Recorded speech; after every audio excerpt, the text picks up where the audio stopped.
मैनपुरी की तहसील किशनी में 12 काश्तकारों की भूमि संकुचित करने के मामले में तत्कालीन एसडीएम किशनी प्रसून कश्यप ने पूरे मामले पर बोलते हुए कहा कि जिन 12 गरीब काश्तकारों की भूमि संकुचित की गई है वो उस जमीन पर करीब 35 वर्षों से घर बनाकर काबिज हैं। क्षेत्रीय लेखपाल और रजिस्ट्रार कानूनगो की रिपोर्ट की गहराई से जांच करने के बाद ही उन काश्तकारों की भूमि को संकुचित की गई है।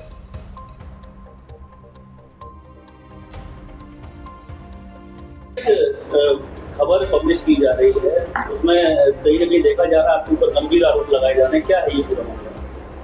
तो कुछ नहीं, जो खबर मेरे संज्ञान में आई है, मेरी संदर्भ में बात हुई, मैंने अपने उच्च अधिकारियों को भी अवगत करा दिया उस मैटर पे। वो जो संकुचित भूमिदर घोषित किए गए हैं कुछ, ये उसके ऊपर मामला है।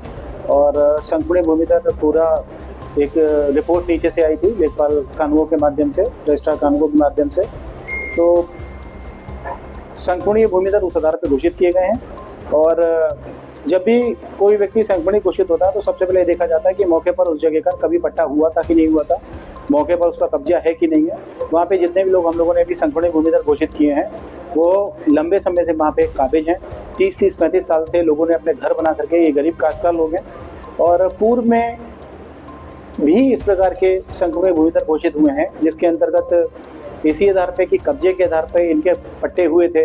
हमारे पास बोर्ड ऑफ रेवेन्यू के चेयरमैन साहब का एक जीओ भी है, उसमें बहुत स्थिति स्पष्ट है कि यदि किसी को पट्टा हुआ है और किसी अभिलेखीय त्रुटि के कारण कभी ऐसा हो पा रहा है कि हम उसको संकुचित घोषित नहीं कर पा रहे हैं, तो 5 साल के पश्चात उस भूमिदर को ऑटोमेटिकली ट्रांसफरेबल राइट, संकुचित भूमिदर के अधिकार प्राप्त हो जाएंगे।